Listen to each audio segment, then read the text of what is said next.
Welcome back to the Flex Diet Podcast. I'm your host, Dr. Mike T. Nelson. On this podcast, we talk about all things to help with increasing muscle, increased performance, better body composition, and do all of it without destroying your health and in a flexible framework. Today on the podcast, we're talking about an extremely deep dive into sleep with Dr. J. Wiles and Dr. Jeff Dermer of the company Absolute Rest. You might be familiar with Absolute Rest. I was put in touch with them by my good buddy, Dr. Andy Gelpin, who's one of the co-founders there at Absolute Rest. And we talk all about the weeds of sleep, especially related to devices, behavioral changes, how you can maximize sleep. What are some differences, even in wearable devices versus a PSG, which is polysomnography, if you go in and get a formal sleep study done. Again, the pros and cons of a formal sleep study versus getting some data in your home environment. And really just a wide range of pretty much anything you could think of related to sleep and the intersection of technology. And what's really great about both these guys is not only are they up to date on all of the research and what's going on, but they work with actual humans. And so they're in the business of applying all of that research to get people better results. So even if you have been thinking about doing something through Absolute Rest, I would highly recommend it. Or if you have no desire to do that yet, I think you'll still learn a ton from this podcast. And maybe whenever you're ready or you get to that point, you can check them out. A full disclosure, I don't have any disclosures or anything with them to disclose. Andy's a good buddy of mine I've known for many years, and he's like, hey, you should have these guys on your podcast. And I looked them up and said, yes, I would love to. I think it'd be a great conversation. So Dr. J. Wiles is a leading expert in stress physiology, human performance, resilience. He's an international recognized speaker, clinician, scientist, specializes in psychophysiology, heart rate variability, biofeedback, and nervous system resilience. He holds board certifications in HRV and peripheral feedback and consults with elite athletes, executives, military personnel, and high performers looking to optimize performance, recovery, and stress. So over at Absolute Rest, he is the director of behavioral medicine. And then we also have Dr. Jeff Durmer. He is a systems neuroscientist and sleep medicine physician, holding both an MD and a PhD in systems neuroscience from University of Pennsylvania. He's served as a director of Emory University's Sleep Laboratory and Pediatric Sleep Medicine Program.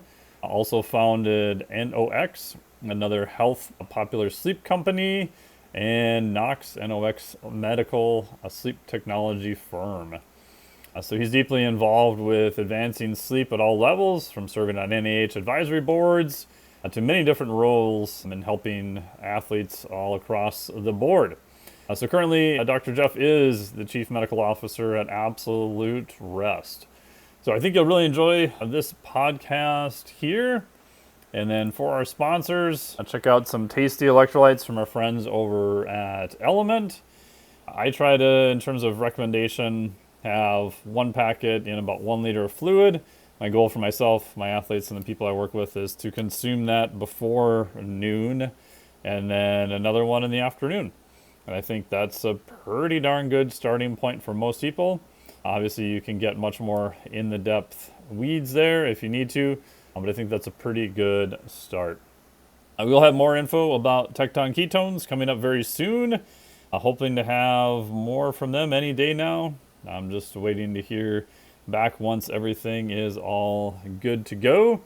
And then also, if you want more information from me, please check out all the great stuff I have.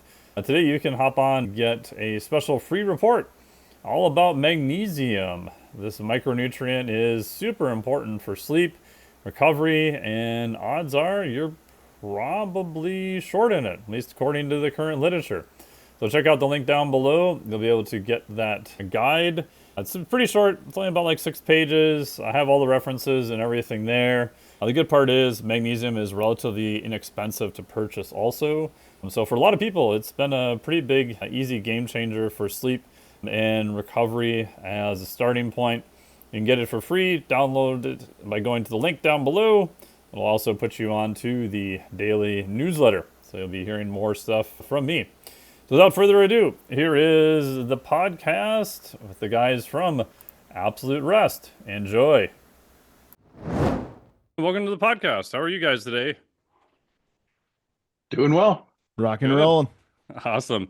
And since this is mostly on audio, if you want to just say your name and give us a short intro so people listening by audio only can figure out who's who. Otherwise, I know that's my pet peeve on some podcasts. There'll be like 2 or 3 guests and you're like, who the hell's talking now? It takes you half the podcast to figure out who's who. Jeff, you're more important, so you should introduce yourself first. Oh, Jay, you've just ruined my intro. No, sure, I'll go first. So Jeff Dermer, I'm a neurologist and a neuroscientist. I focus in sleep and circadian rhythms and performance, and I'm the chief medical officer at Absolute Rest. So I'll hand it over to Jay, my colleague. Yeah, Jay Wiles. I am the director of behavioral medicine at Absolute Rest. By background, I am a clinical health and performance psychologist with a background in psychophysiology and heart rate variability. Very cool. Very cool. I guess I'll start with a general question for you, Jeff. Like, why?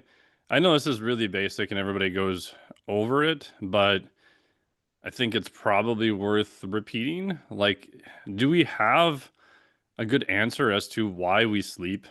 It just seems like this huge black box. Obviously, it's incredibly important for survival. If we don't do it, people stay up for too long, they can actually die from lack of sleep. We spend a good portion of our life asleep. So it obviously is important, but it seems like we're just now trying to understand some of those mechanisms. Yeah. The why we sleep question is a question that I think people have been answering and asking each other since at least recorded history, as far as I can tell. It goes back to the ancient Greek times. Most recently, a colleague of mine, Matt Walker, has a book out that most people have read by this point, Why We Sleep. And I think Matt gets to a lot of the basic concepts that are out there around why we sleep. And this is an evolving story constantly. But if you look back into the ancient world around what is sleep about, why do we sleep? The thought process was that really sleep was a period of complete detachment. It was almost like being dead. It was even considered the little death. That's one of the thoughts and one of the terms that was used for sleep. So people thought nothing really was happening during sleep. In fact, that was maybe when the gods would talk to you and you communed with this larger consciousness. So really was thought to have no major impact on daytime other than just not feeling good if you didn't sleep well. But fast forward to the late 1800s, a lot of neurophysiology kind of started and neuroanatomy started around the late 1800s, early 1900s with electrophysiology. So this German neurophysiologist Berger actually developed a way to look at brainwave activity while you were awake and also while you're asleep, which is the electroencephalogram or EEG. And that led to a whole new window into what sleep was actually about. And we, lo and behold, found that what's happening at night is not quiescence. There's a lot of activity in the brain. And there's a lot of activity in the physiology of the autonomic nervous system as well that changes, and it follows certain patterns. And that pattern became recognizable through our electrophysiological recordings of not just brain activity, but also muscle activity, eye movements, breathing activities, blood pressure eventually, and heart rate. All of these systems seem to be very highly coordinated during sleep. And it undercuts the concept that sleep itself is not an active process. It turns out it's a very active process. So now in this last century, in the 20th century, now in the 21st century, we're learning from neuroscience and neurophysiology that what's happening in the brain and body is not just active, but it's incredibly important. In fact, it's necessary. It's essential for life, for us at least, and for all other beings. It turns out that not only do we sleep, but also in all other animals that we know, but even plants have quiescent periods that mimic sleep, that look like sleep. If you look at cave-dwelling animals or underwater creatures that live where there's no light, they have circadian rhythms that are actually mimic the wake and sleep cycles. So there are a number of studies that have eliminated the concept that sleep itself is ubiquitous. It's something that happens across all different life forms, not just humans and not just animals, which is interesting because you think about, we all live on a planet that has a 24-hour cycle. We spin around 24 hours or 24 point something, and we go around the sun and have seasonality. Well, we as organisms have developed in that environment. So, what is a circadian rhythm and a sleep and wake rhythm that mimics our environment? And so we have adapted to that. And so have all the other creatures out there. So, if you look at it from the perspective of it's a requirement here on Earth, first off, and then the second off, what is it that it does? Well, what we've learned is that it's not really about what it does, it's what happens if you don't have it. And we've seen a lot of studies around sleep deprivation, total sleep deprivation, partial sleep deprivation. And it really demonstrates that what is happening on a night to night basis is reflective of recovery for brain and body systems that involve all of the activities of the cardiovascular system, the immune system, keeping you healthy on a day-to-day process in a day-to-day way so that you wake up every morning feeling refreshed. And that's largely because things like neurochemicals are repackaged at night. You have a number of things that are occurring through the lymphatic system in the brain that are clearing the brain from a number of potential metabolites that could be even considered toxic. Your body is doing the same thing. Now you're resetting insulin receptor sensitivities. Your liver is actually recovering from the day and making glycogen and a number of other things that are important for physiology. Muscles themselves repair, neuromuscular junctions repair themselves. So you wake up in the morning after an injury, you feel a little better. The reason is that you're going through a huge amount of anti-inflammatory hormone release and growth hormone during the night, which is definitely not something we do in the day. We do that at night. So what we're finding is that sleep deprivation studies of the past have really informed us in terms of what it is sleep does for us when we don't have it. In fact, we know from some animal models that if you don't get sleep, like there's a rat study that was done by Rexhoff and a number of folks back in the last century, showing that if you sleep deprive a rat for up to 20 days, they die. And they die of overwhelming sepsis. They have thermoregulatory abnormalities. So you lose your defenses against the environment, basically. And it's something we see in humans all the time. We see that people who don't sleep well end up with far more respiratory conditions and autoimmune diseases and inflammatory conditions, and they're far more ill. So it's become far more of an interest just from that perspective because of what we know, what happens when you don't sleep. So I think a lot of what Matt was tapping into is the understanding of the last century, of understanding what it is when we don't have sleep that sleep actually does for us. In fact, I worked in laboratories back at Penn, University of Pennsylvania in Philadelphia, where I did my MD and my PhD, in Dave Dingis's lab, where we did serial sleep deprivation on a regular basis. That was actually the research that we're doing. So we'd keep people in a laboratory for 2 weeks at a time and sleep deprive them in certain amounts. And show these changes in driving ability and mental tasks and mood alteration. And one of the things that Dr. Dingis and a number of our colleagues in that field have actually recognized is that perhaps we shouldn't be doing those studies because those studies are actually putting people at more risk than we realized. And so a lot of sleep deprivation laboratories, Chuck Seisler's lab at Harvard as well, have really refrained from doing a lot of these hardcore sleep deprivation studies. So it tells you that even the field in a short period of time has learned that maybe this is it's not just not bad, not good for a short period of time. It could have lasting effects. Yeah, Mike, can I add one thing here? Yeah, that was great, Jeff. There's one of the most convincing arguments that I've heard for why is sleep important comes from the evolutionary perspective. And I really love this example. If you think about sleep, it's a pretty inefficient process. Think about it, right? Like we go to bed and we shut down in a vulnerable position where we're basically unconscious, free for anything to come and attack us. And we do so every single night, anywhere from generally 6 to 8 hours or so. And evolution, throughout all of these millions of years, has decided that it is a necessity in order to keep that and has not written it out of our actual code, our DNA code. Like we have to have it.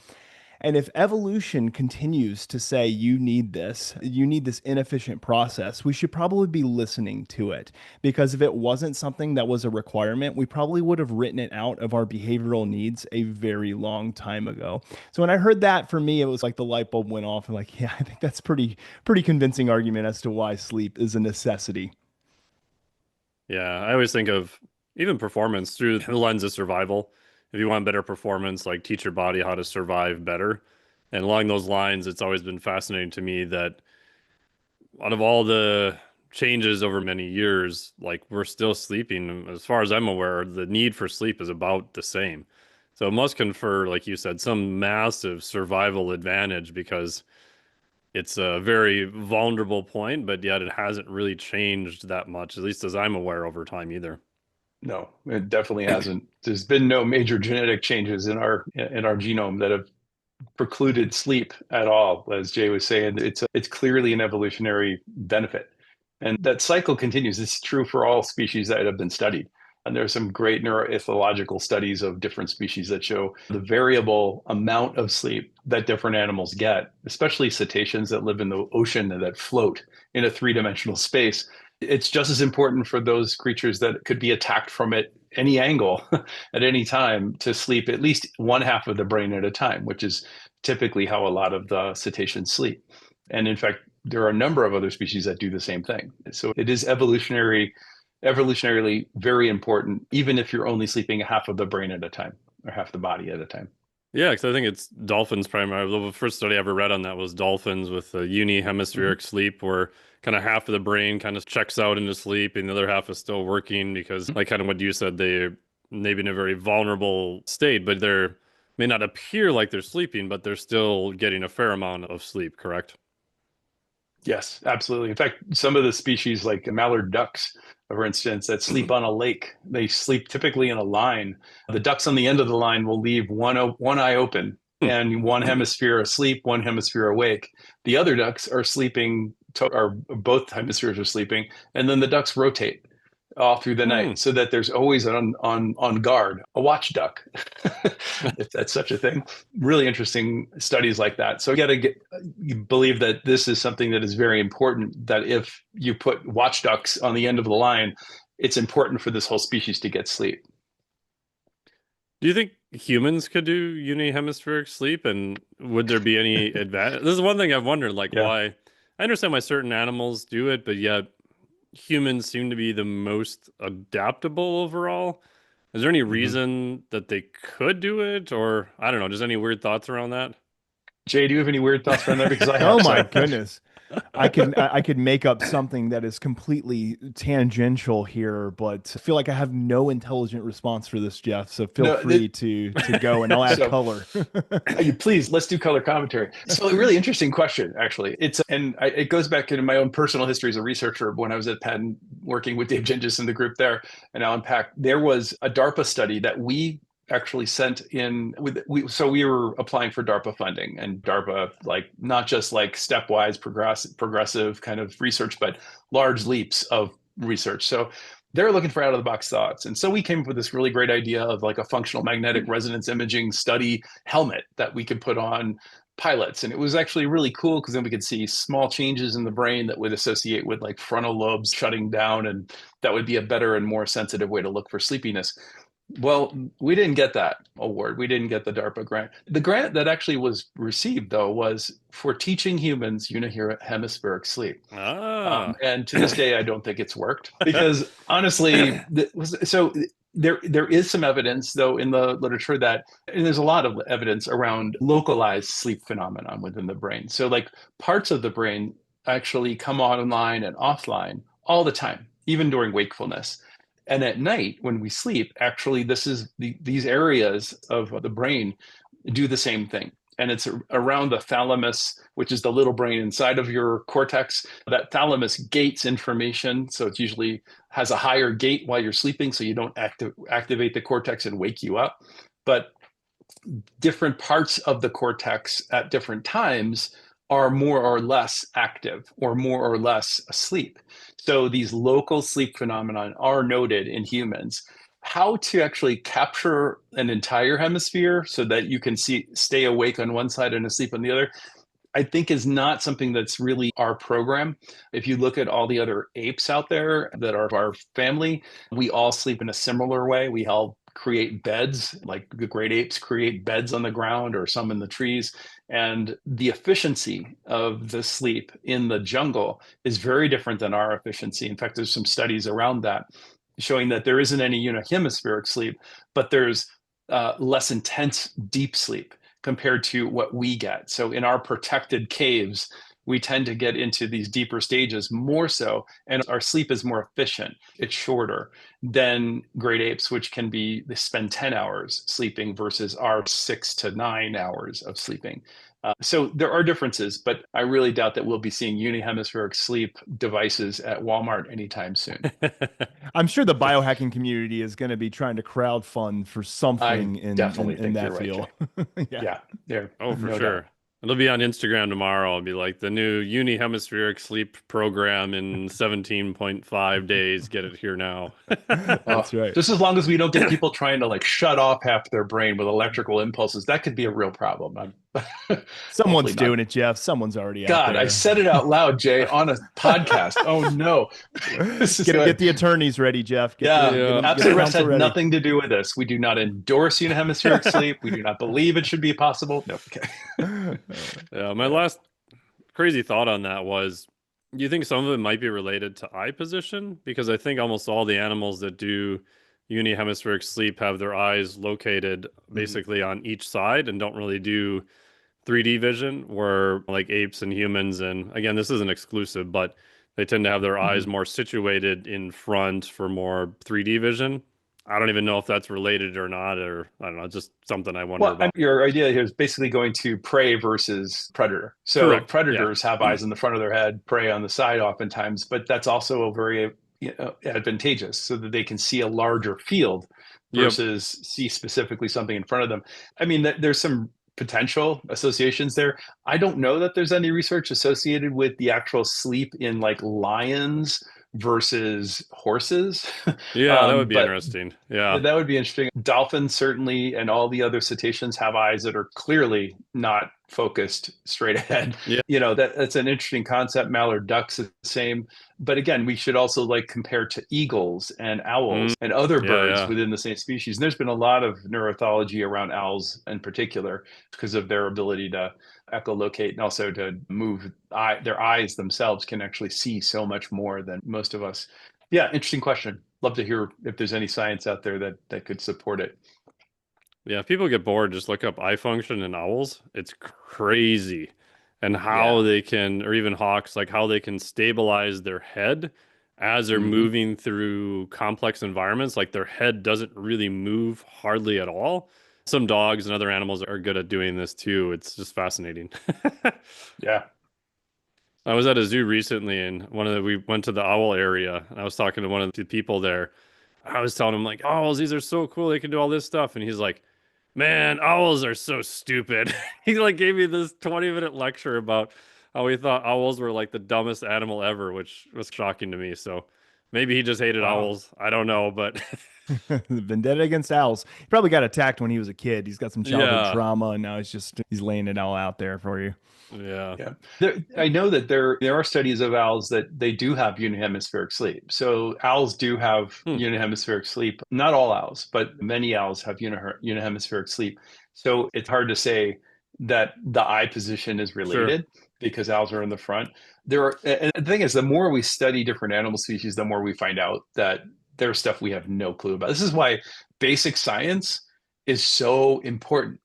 It's not just about us, guys. It's about understanding the variety across different species. It leads to a whole bunch of other discoveries, like bats, and echolocation is one of the things that I was most intrigued by when I was in neuroscience grad school.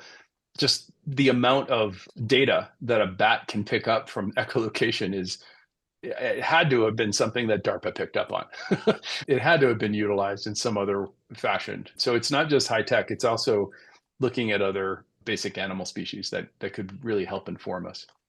Yeah, and I don't know if this is true or not, but I heard a rumor from a military person that some of the early ideas for radar and sonar were actually from how animals are doing echolocation, especially for subs back in the day when the technology just wasn't super advanced, and they know that conduction in the water is very high. So like some of the early submarines got really good at just echolocation and sonar of trying to figure out where everybody was, which is fascinating.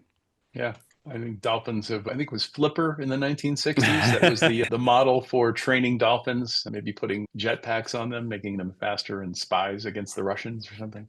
Yeah, they did all that stuff. And obviously John Lilly had all sorts of crazy stuff trying to train dolphins. I think his early work was sponsored by DARPA, I think, and he had some really interesting stuff. And then, oh boy, he went a little bit off the rails towards the end. But Yeah. awesome. Related to, you talked about doing sleep studies in the lab with keeping people up for a fair amount of time.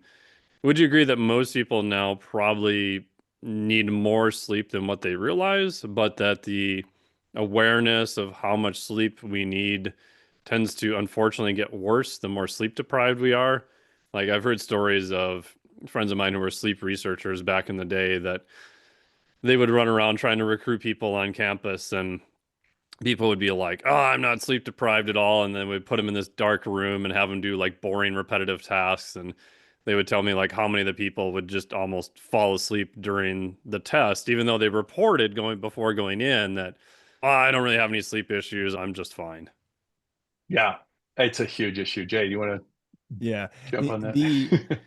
there's a few schools of thought here. There is, and this is probably more in line with myths that have been perpetuated. I think you have a lot of the high chargers, high performers, mostly business high performers, entrepreneurs that historically were just like, I am one of those individuals who can get away with 4.5, 5 hours of sleep and I can perform and function really well. And we found out that lo and behold, there are a lot of deleterious health effects that come with only sleeping 4.5, 5 hours a night. And also, and again, this is more of my lens from a mental performance perspective and mental acuity perspective, like brain health, cognitive functioning, mental performance was severely suffering. And so now these individuals, a lot of the high performers, have gotten interested in health and wellness. And so they've turned more towards strategies for improving sleep. And it's a lot of the people that Jeff and I and the team see at Absolute Rest who come from this Yeah, background of like, we were the hard chargers for 25, 30 years. We built this amazing company, sold this company, but I was really sleeping like 4 hours a night for that entire time. And now I have like this conditioned response where I can still only sleep 4 hours a night. And it's been this inherently problematic thing. I think the great thing that has happened here within the last, I don't know, maybe decade or so, and I think a lot of it has been because there's just a lot more accessibility to information, health information out there, is that many of these high performers have come to the stark realization that sleep is a necessity and that this 4.5, 5 hour a night thing isn't going to cut it. And then you look on the other end of kind of the myth spectrum where there was this idea, it was perpetuated that essentially you must get 8 hours of sleep in order to function well.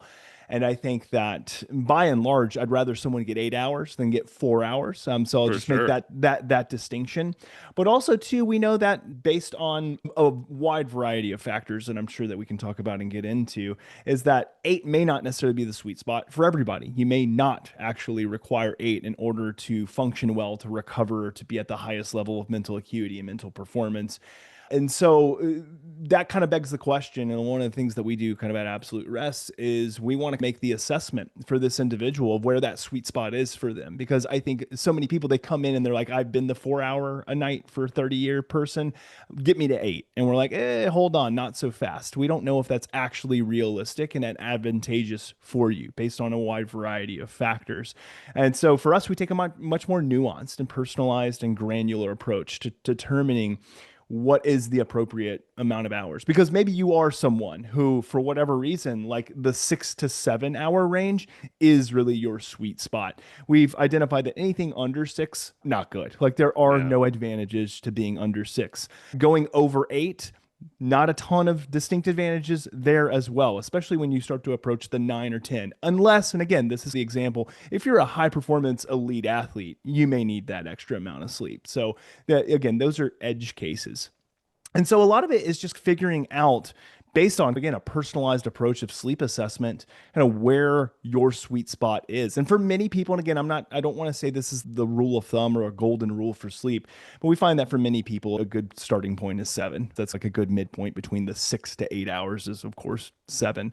So I think, I don't know if that answered your question there, Mike, but I just wanted to dispel a little bit of the myths that, yeah, you can't function at the highest level of your overall performance if you're getting sub 6, but also if you're attempting to get 8 and you're frustrated because you can't, for whatever reason, get to 8. it may not mean necessarily that something is inherently wrong with your sleep. Because for me, I know as someone who's done a lot of sleep testing and done a lot of analysis of my sleep, is that when I rarely get 8 hours, 7 is my sweet spot. That actually really is where I function at my highest. Actually, I feel a little bit draggy and laggy if I go longer than that. So there, again, wide variety of factors that kind of play into that. I'm sure, Jeff, you have some color to add. Yeah. Well, no, I definitely color there. One in particular is it's really important to clarify what we talk about in terms of sleep time. It's the amount of time you're asleep, not the amount of time you're in bed. Not the time you're in bed. Yeah, that's a really important distinction because a lot of people get those confused. So when they hear Jay say, I sleep 7 hours, they're like, he's only in bed for 7 hours? It's like, no, he's probably in bed for 9 hours or 8.5 hours because our efficiency... Oh, come on, Jeff. My sleep efficiency is better than that. True. No, so they're in bed for 7 hours and 3 minutes. I get it. Yes, you got it. Yeah. So that brings up this major issue, which is sleep efficiency, which is a very important concept to get across to people, that it's not about the amount of time in bed that's important. It's the amount of efficiency and the hours of actual sleep. So if you wake up in the morning and your Garmin Whoop, Apple Watch, or a Ring, whatever it is you're using, says 7 hours and 3 minutes, and you're shooting at 8 hours, but you felt good, and that was where you feel you should be, that's really what we're talking about. It's the amount of sleep time. The amount of time in bed could have been 8 hours and 51 minutes. It could have been 9 hours. In fact, that becomes a problem over time. Dedicating like 10 hours or 11 hours to being in bed and only sleeping 7 hours is very low efficiency. And that actually can cut against the impact of good sleep. And so that's something we often work together in, especially Jay, working with people to actually reduce the amount of wake time in bed. And there are many different ways that we actually work with clients to reduce that inefficiency so that we can get to sleep efficiencies that are typically 85% and above. So very important to understand that concept. And then secondarily, more of the color commentary around the idea of sleep hours. If you just kind of look back in time, when we were doing surveys around sleep and diet and weight and a number of things, started in the 1950s, post-World War II, CDC, NIH started funding these large public surveys. And these large public surveys have been going on for a while now. And the data associated with sleep time, actually average sleep time during the week for adults in the 1960s was 8.1 hours. That was the amount of sleep people were reporting. And then as you get into the 70s and then later 70s into the early 80s, the number of hours started to crash. It went down to like around 7 hours on average. Now, averages are a very big difference than an individual, right? So average 7 is a big change of an hour over a course of like a decade and a half or so. And then when we got into the 80s, it continued to go down into the 6 hours and 90s. And in around the 2000, say 8, 9, 10, around that era where we had the first market crash in a while and recession, the average sleep time was around 6.1 hours for adults. So in the span of 40 years, we dropped 2 hours on average in terms of surveys that have been replicated across many years in the same population over that period of time. That's a significant change. That's not because our physiology changed. That's because our behaviors changed and the way we approach sleep changed. And as an example, I often cite this example in discussions and talks that what happened from the 60s into the 80s? Well, companies like 7-Eleven started and they became 24/7 eventually. So I remember my grandmother in the 60s saying 7-Eleven, who's going to get up at 7 o'clock in the morning and go to get food? And who's going to stay up till 11 o'clock? Everybody goes to sleep at 9 o'clock. This was the mentality. So the idea of protecting sleep was something that was really well understood culturally. And then that was lost because of the convenience. And all of a sudden grocery stores were open 24/7. And it just became part of the normal expectation. So we kind of lost our way there. But now with the advent of wearables, people are starting to take their own health more seriously and actually use metrics in a way that could be advantageous to reduce the impact of poor sleep and sleep timing issues. But again, like Jay was saying, it can also be a double-edged sword. If you're shooting for a number, that's not really what's important. It's not about a metric. It's actually using the metric in your context to make the recipe, as Jay likes to use the word, the recipe for our different clients. We create their sleep recipe. We find out what is their duration requirements, what are their quality issues, and what are the timing components. And that's a whole nother area that's often missed, is the circadian timing of sleep. You have your natural circadian timing that is inherent to your brain and body. And it is something that you get oftentimes is genetically related to other people in your family, but it can be out of sync with the environment. It can be out of sync with culture. That's a big issue for kids in high school and middle school. We can talk a whole bunch about that, but that's another aspect of building a program that is precision medicine based, if you will, to not use medicine as the bigger concept of medicine, meaning everything that you can do for therapy. That's really what we do. And that's a very different approach, using data to create precision for the individual and not use population norms or bell-shaped curved outcomes and apply them to everybody like hammer and nail. Yeah, I think that's a good point about the individualization too, because I think people see a number and they can understand the average, but they're not sure of what the curve is. Like, what is the low point? What is the high point? Because on an individual basis, you may be someone who needs a little bit more. You may need someone who needs a little bit less. I feel like over the course of my life so far, I've tested both ends of the spectrum. Like doing my PhD, like if anyone does an advanced degree, it's probably the worst thing you can possibly do for your health. Like my sleep was 4, 5, 6 hours a night, way too much caffeine. You're screwed when you open the lab at 5 in the morning and it's 9:30 and you're already taking a caffeine power nap in the back of your car just to make it to 10 o'clock in the morning. Like that's not a good thing.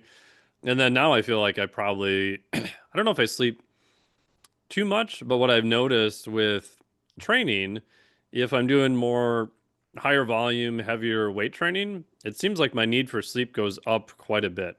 If I drop that and just do easier, moderate cardiovascular work and still get movement, still get some light movement, I feel like that is a big difference. And my question then is, how do you figure out on an individual level what is best for a person? I'm assuming it's some type of functional test. Obviously, you're going to look at the sleep, you're going to look at the quality, you're going to look at the environment, everything else. But is there any sort of testing you would use to try to figure that out?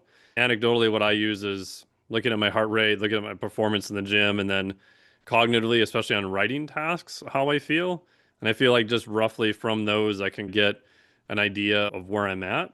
But is there any kind of functional test you would use for people to try to figure out, are they need a little less sleep or more sleep? And then from there, what do you do to change it?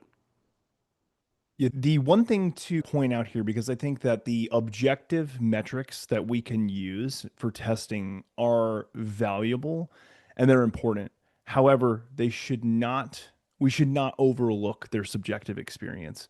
Oh, And what I 100%. mean, and yeah, and what I mean by that is that I would actually say that the largest source of truth is actually how they're feeling. If I've got somebody or we've got somebody who's coming into our clinic and they're saying like, for the last 10 years, I wake up every single morning and I feel completely groggy. I'm not motivated. I don't have a lot of energy. I woke up last night like 10 times. 2 of the times I was up for 30 minutes. Like we're gaining a lot of data just simply from that. So it's their level of dissatisfaction that they're voicing to us. That is a huge kind of that provides huge insight into the quality of sleep. Now, we have a wide array of metrics that we can look at that's determining the quality of sleep. So if someone's coming into absolute rest, one thing that they're getting is they're getting the most comprehensive sleep assessment and battery like on the face of this planet. Our kind of whole mantra is that we leave no stone unturned. We are assessing everything in regards to your sleep physiology. So assessing things like sleep disordered breathing, looking at autonomic sleep testing, which is a very high fidelity mechanism of looking at how your body is responding to testing. I'll let Jeff open up that can of worms because it is immensely valuable it's and important. Pandora's box, actually. Yes, it is. And I think that most people aren't familiar with what autonomic sleep testing is. True. So I think that Jeff explaining that it will be helpful. But then we're also taking into other considerations. So we're looking at the behavioral and psychological as well.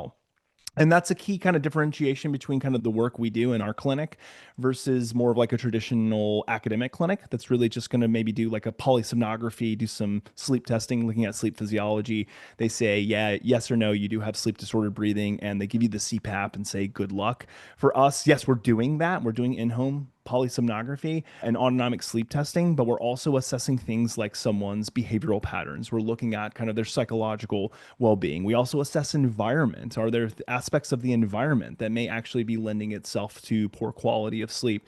So for us, it's a very integrative and holistic approach. And of course, we're utilizing multiple disciplines. You've got myself as a psychologist. You've got Jeff, who is a MD, PhD. We've got other psychologists on the team and other disciplines as well. And so for us, we're really saying, like, again, we want to leave no stone unturned.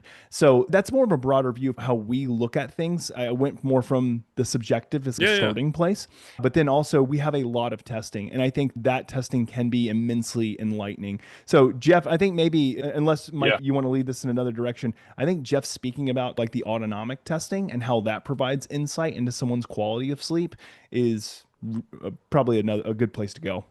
Yeah, and if you can weave into that question, if it makes sense, to where traditional PSG testing came from, and that I'm guessing this is your opinion, I might be putting words in your mouth, that from my opinion, it's not as hard, as black and white as what people think it is. Like I use like with EKGs, so I worked in cardiac devices for many years, and I stood there next to probably two of the top electrophysiologists in the world arguing about the same 12 lead on this person. Both of them well respected. They're both looking at the exact same data, and they're arguing about, well, I think it's this, I think it's that. And it was interesting to me because I was always told in school that, well, this is exactly, air quotes, the way that it is. And you get into the real world and you realize with a lot of this testing, there's more variability in it than what you think there is or what there's perceived to be. You're absolutely right, Mike. And that is actually the reason we use autonomic testing as a component, as a major component within our programming. And if you step back and take a look at polysomnography itself, polysomnography was developed as a clinical tool that we could then utilize to support people with their sleep issues. And the first sleep clinic was at Stanford back in the 1970s, a group of basic neuroscientists that came from the University of Chicago, actually, and also internationally, all moved to Stanford. Things like REM sleep, Aronofsky's and Kleitman, and all the research that they did from the University of Chicago on circadian rhythms and understanding what these signatures were in the Berger EEG. That's really the beginning of understanding sleep. But then making it a clinical discipline, not just a research-based question, is where polysomnography came in, and that's where Stanford came in. And so what happened was the well-understood neurophysiologic tests of the day were combined, and that included EEG, or a subset of EEG, not the full 16 array, 8 leads or 8 channels. We used eye movement, so EOG or electrooculography, also utilizing EMG, electromyography of the face as well as muscles of the body. EKG, or ECG, electrocardiograms, looking at least single leads, if not a few more. Also looking at pulse oximetry, which came into favor in the 60s and 70s through PPG analysis. Body position using accelerometers and positional sense. Airflow, which was something that initially was using piezoelectric devices that looked at, and thermistors that looked at airflow and temperature change and piezoelectric activity of the chest and abdomen movement, which then turned into respiratory inductance plasmography, or RIP belts, that are currently used. All of these, as well as many other things, like you could look at intercostal activation, you could look at manometers that go down into the upper airway so you can actually see pressure changes in the upper airway, nasal cannula, looking at airflow. All of these were combined into different channels. So we used to have these big, look like polygraph machines that were multiple channels, 32, 64 channels of pens scribing as paper went through them. And every 30 seconds, we called an epoch, just because we all agreed that 30 seconds is an epoch. Nothing special about that. There's a lot of things like that in medicine, as you guys probably know. But that 30-second epoch was then a piece of paper that you would look at, and based on the EEG, the EKG, all of these different channels, you would determine if the person was awake electrophysiologically or asleep. And then if they're asleep, you would try to decide whether they're in stages of non-REM sleep, which initially were 4 different stages of non-REM sleep, or were they in REM sleep? And there are multiple phases of REM sleep, phasic and quiescent REM sleep. And that's what you do. And then using scoring rules that were agreed upon criteria from the American Academy of Sleep Medicine. Prior to that, the Sleep Research Society and the combined group called the Physiology Societies of Sleep, they actually came up with rules. And those rules change every now and then. So we went from 4 stages of non-REM to 3 stages of non-REM. We have amplitude criteria for certain kinds of things that didn't meet criteria for delta waves 10 years ago, now do meet delta wave criteria. So these are the reasons that there is an agreement often when people look at a page, because they're interpreting the physiology, they're interpreting electrophysiology. And it wasn't until, and I remember those years, actually, I got tested, I'm not going to give away age here, on paper-based PSG to get my boards, right? So I'm sitting there flipping through stacks of paper every 30 seconds and giving them my opinion. And if my opinion agreed with theirs, they gave me my board. So that was the way we did it. And that's why agreement is more the issue than actual physiology. So that changed when we moved from paper into electrical systems. So once we started doing electrical recordings, so it's on the screen now, I don't have to look at paper. I can actually apply algorithms to that screen and determine the size of the waves, the averages across the night. We can look at different components of waveforms and even look at even less than 1 second activities within the EEG, like a gamma level of EEG activity, waveforms. So it created more of an easier way to measure activity during sleep, but still it's interpreted. So even at the end of the day, our electrical signals that we can now analyze with auto scoring, which is what is used typically, can be wildly different from person to person. In fact, the American Academy of Sleep Medicine, when they approve a laboratory and they give them their credentials as a sleep lab, they look for 85% or better agreement between inter-rater reliability scores. So that tells you that you can be 15% off and still be highly accurate in their eyes.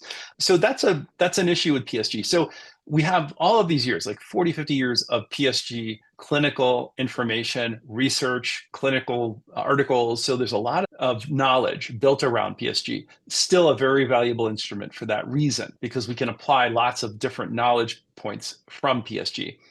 But it's one night of study. It could be an off night. It's in a lab. It is with a host of electrical connections that tether you to things. So one of the things I did in previous companies is develop some of the first home sleep testing devices. That was my old company. We developed the first FDA-approved home sleep testing device that is also now the leading home sleep test in the world, but also developed polysomnographic testing devices that you can walk around with. So we've reduced the burden. The old company is called Nox Medical. You can go check them out. They're from Iceland. That's where we started the company. But that's really still an issue, because now you still have a lot of sensors on. You're still getting what we call first night effect, which is changes the sleep structure and architecture. And that's why we don't rely on PSG other than as, in a sense, like a 2-night at home PSG, which we do in the Absolute Rest program, to give us that baseline. It gives us where you are at that point. It's not meant to be something we go back and test against so much. It's what we use as like a starting block. And then we use autonomic testing, which can be deduced from an ECG signal or a pulse from the photoplasmography signal at the finger or the wrist or the forehead. We tend to use the finger. It's a little bit more comfortable. It's easier for people to do on a night-to-night basis throughout the entire program.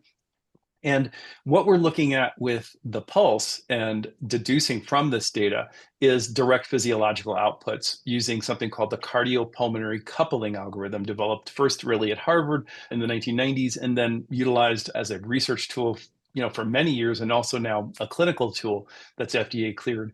And that's what we utilize in our program. And what it tells us is gives us a spectrogram of parasympathetic relative to sympathetic activity. It also shows us stable REM and non-REM and unstable non-REM sleep, as well as a number of other pathological components of sleep, like fragmentation, which is sympathetic surges that occur through the night. Now, normally that happens in REM sleep. We see sympathetic activation. That's normal. So we can understand that. But when it happens in non-REM sleep, and then you see oxygen desaturations and sleep disordered breathing or movement, actigraphic movement, and it could be things like periodic limb movements or restless sleep disorder or restless leg syndrome or a number of other things, pain, for instance. That's actually something that we can approach and actually build a program. This is where the subjective discussion that Jay brought up is so important, that even though this is a far more sensitive tool than a PSG test, it's also not very specific. It tells us that there's a problem, so it raises the flag very high, but it doesn't say what it is. So in our interactions with our clinical sleep specialists and our PhD psychologists, we figure out what that problem is and we figure out that issue and then address it depending on what they need. And that's why we have such a wide variety of therapeutic approaches in our program that are not just medical or pharmaceutical or device driven, but also that are psychological programs that we utilize, like cognitive behavioral therapy and ACT therapy, that Jay can definitely open that Pandora's box, but other activities that you wouldn't even think necessarily are sleep related, but they do have that relationship. So understanding like how anxiety during the day can cause sleep problems at night. It's not even like what happened right before bed. It could be happening all day long, and it just creates this sympathetic overdrive that you just can't shut down when you go to sleep at night. And then lo and behold, insomnia.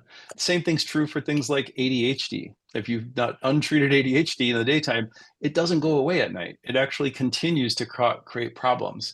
So we really have to unwind the issue using the most sensitive technology, which is utilizing autonomic nervous system testing versus polysomnographic testing, which for many years is called the gold standard. And I think we're now starting to recognize from the research perspective and also the clinical perspective that it's the golden hammer, but it isn't the golden screwdriver.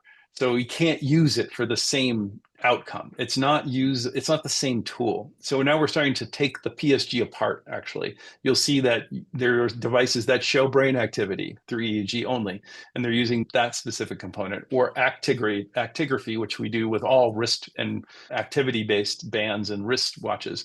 And then we add things like PPG. And so PPG is now being added in. And some of the devices out there may even eventually get to the point of using cardiopulmonary coupling algorithms, as well as other more validated measures other than things like heart rate variability, which can definitely be useful, but I think are very misunderstood and not utilized properly. And I will definitely bunt that over to Jay, because that is his area of expertise as a neurophysiologist. We often tease each other back and forth because I work with the night and he works with the day. So he has all the happy sunshine and I have all the darkness. That's right. We work with people at the different times of their circadian rhythm. So I'll let Jay talk Jedi versus Sith. And quick question before we go to Jay on that. How is that marker different from HRV?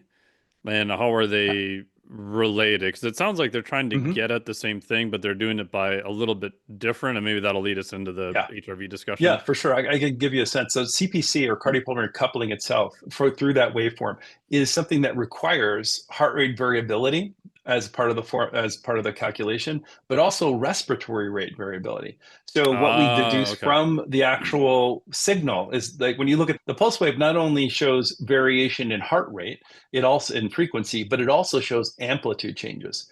And so the pulse gets wider and smaller. And that's because respiratory function actually changes the cardiac output. So when we take a breath and our heart and our lungs are together, we tend to see very high coupling. And that's driven by vagal dysynchrony and vagal tone. And that's parasympathetic activity. That's what most of our sleep looks like. And then if you have a sleep disorder breathing event, all of a sudden the breathing stops and the heart starts to catch up, you get desynchrony, and then that's sympathetically driven. So on a scale of 0, which is all sympathetic, to 1, which is all parasympathetic, we tend to move in that realm all night long, depending on what's happening to us. And people who have a lot of high coupling, parasympathetic activity, are getting the best, highest quality sleep that we can actually measure objectively. And this is probably the best metric that we have for understanding objective sleep quality, other than asking people, how did you feel subjectively? So I'll leave that to Jay to talk more about the HRV itself. Yeah. Well, and as you could guess, Mike, most of the people who are coming into our clinic are individuals who do not have a lot of high frequency coupling. So we don't see a ton of parasympathetic activity. And this can be a result of a multitude of things. This could be evidence of psychological stress, poor recovery, but also sleep disordered breathing. If someone is having apneic events or hypopneic events all night, their sympathetic nervous system is going to be revved up. And so we won't see as much of that parasympathetic activity. So it gives us, again, just a lot more granular insight into their sleep quality as opposed to just looking at something like PSG. But we look at both in our program. Yeah, for sure. It's also because we can actually look at it every night. That's the big difference. The PSG you can only do when people are willing to put the kit on. So we do that in the beginning. But then from that point forward, they're wearing a ring on their finger. And that's far more tolerable and more acceptable. And it gives us a really good indication of their natural sleeping environment. So they may be traveling and they'll take it with them. We see that oftentimes. We have clients that have houses that are in the mountains here in Denver, that I live in Denver, and they go up to 11,000 feet. And they had no sleep disordered breathing where they lived at sea level. And all of a sudden it's like 40, 50 events an hour. And it's not just obstructions, it's also central events. So we have to treat that issue in that environment, not just the person. So there's this combination of the environment and the physiology of the individual we have to take into account. And that may explain, like, one of the things I did, and I still do it, is looking at their heart rate variability. And if it's very low, so that means they're very much on the sympathetic side, even for sleep, respiratory issues, pathologies aside, let's just say, assume they don't have a lot of those things going on. I've had pretty good luck with anything to increase their parasympathetic tone seems to transfer to their sleep, from both down regulation at night, breath work, maybe they've got some anxiety they need to deal with, to even chronically doing more aerobic training, trying to get their VO2 max up, things we know that are going to increase that baseline of vagal tone. Would you agree that's a good idea? Or is that like, maybe that's not really related, it just happens to transfer? It's 100% related. I just may view it in a little bit of a different way. Yeah, so explain. I think that, yeah, so for people who don't know about my background, so my background is in psychophysiology and heart rate variability biofeedback, and then also heart rate variability as a recovery metric. And one of the, I would say, more perpetuated myths, and the thing that I get emailed about most and called about most and talk about on podcasts the most, is just this idea of like good HRV versus bad HRV, high versus low. And I would agree with that. I get way too many questions on that. Yeah, it's all the time. Well, because again, the advent of wearable technology, people get an Oura Ring or a Whoop band, and they look and they see what their HRV is over the course of a few weeks. And then they see some influencer, health and wellness influencer, posting their data on their Instagram page or whatever it may be. And they're like, mine's oh my 150, God. You suck. Yeah. Exactly. They're Right. like, I've got 150 milliseconds and mine is like 20. Am I going to die, Dr. J? Yeah, That's like the email I get probably every other week. And I think that for the most part, what I always tell them is like, listen, this metric number one is not a vanity metric. It does not operate like other metrics do. And that's because most other metrics that we have a normative base for comparison. Now, we have enough population data to understand where people generally fall in terms of heart rate variability metrics, resting heart rate metrics, and that's great. But what we don't have is enough empirical evidence to suggest that if your heart rate variability falls below the said average of, let's say, your age, gender, or any other type of demographic, that means you're either number one, stressed out, or in a poor cardiovascular health. We just don't have the evidence to suggest that.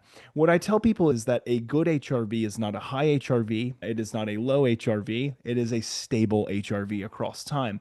And the most underutilized HRV metric, especially in the health and performance world, that I do not see in any wearable right now, but I use on a day-to-day basis with all of my clients, is looking at the coefficient of variation of heart rate variability. We call this HRV-CV, which is looking at a 7-day rolling window, and it is looking at the variability of HRV. And we know that stability in terms of HRV is actually a good sign. That means adaptability, resilience, and recovery. When HRV becomes more volatile, that's indicative of a more volatile nervous system. And that's where we may want to intervene. So the reason I said I may look at it a little bit differently is that my intention is not to set out and say, hey, we have an outcome marker of improving heart rate variability.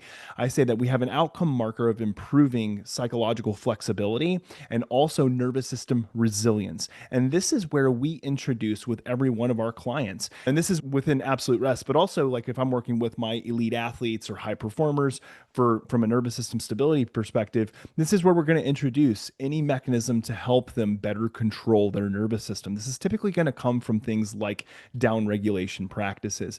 Now, again, I'm going to be very open and say that my bias is towards heart rate variability biofeedback, which is leveraging information and data about your nervous system in real time to offer as a guide, and then changing your breathing practices typically to what we call your resonance frequency rate in order to align kind of your nervous system with your cardiovascular and respiratory system. And we know from hundreds, if not at this point in time, thousands of studies that have shown that this is an effective strategy for controlling the thermostat of your nervous system. How does this translate to sleep? If we have people doing this during the daytime, which we have them doing, every client that comes through our practice is doing this. And they're doing it as a part of their wind down or pre-sleep routine. But many of them love it so much that they're actually introducing it into the middle of their day, let's say around lunchtime or mid-afternoon or whenever it may be. What we see is that the ability to downregulate the nervous system, reduce resting heart rate, increase heart rate variability, control the thermostat of the nervous system prior to sleep, it aids in a multitude of ways. First thing is it improves things like sleep latency. So how long it takes you to fall asleep, because you've now downregulated the nervous system. We can ease into sleep as opposed to, hey, I'm running around the house trying to do everything, all the chores that I have to get done, preparing stuff for kids in school for the next day, whatever it may be. If we don't take that opportunity to downregulate and we try to jump in bed and our heart rate's up at like 80 beats per minute, 90 beats per minute, how do we expect just to fall asleep? It's very difficult to do that. Eventually you will, but how about we prime that system so that we can get the extra quantity of sleep? And that's where we'll introduce something like that. The other advantage that we have of this is that we see that metrics, like Jeff mentioned before, something called fragmentation, which is the short bursts or can be long bursts of the sympathetic nervous system throughout the course of the night that can cause us to context switch in terms of sleep stage or also cause awakenings in the middle of the night. We see a reduction in that when people are teaching their nervous system how to reflexively become more parasympathetic and to become more relaxed. So I mentioned biofeedback as one of them, but there are a multitude of things that we can utilize, things like autogenic training, even self-hypnosis. So we use mindfulness or meditation as a practice as well, guided imagery, visualization. All these things can be immensely helpful and impactful for keeping people in the deeper stages of sleep throughout the night, reducing that fragmentation, reducing latency, and just improving overall quality of sleep. And then I would say as my final point here is that leveraging kind of those tools not only helps with the nighttime behavior, which is sleeping, but also too, we see this as a translative skill throughout the day. So what does this equate to? Better mental performance, reduced emotional regulation or dysregulation. So we become more emotionally regulated. We just find that people are more calm throughout the day. And I think most of us in this day and age could use a little bit more calm. So anything we can do to downregulate the nervous system is going to be immensely impactful. And I just think that if we have that those objective metrics like we have in like heart rate variability biofeedback, it becomes more sticky for the user as opposed to just like doing a meditation and they're like, yeah, I think this is helping. We can actually show them in real time like what their nervous system is doing. Yeah. Oh, that's awesome. Also, go ahead. Yeah, no, also I was going to just say this whole idea of having metrics is so important in our program because we have people who don't believe it. Show me. That's a lot of people. One of the things we can also do is show them how much worse it could be. Keep drinking that alcohol before bed. Yeah. Let's show you what actually happens. And we do that. Part of, it was something we were just talking about before. We do a lot of empiric experimentation during our 3-month program. So we have 3 months with these folks and they could come in drinking like 3 drinks a day or smoking cigarettes or vaping or using Zyn or whatever they're using to stay awake in the daytime. And we're like, all right, keep doing that. Let's show you. And now come off of it.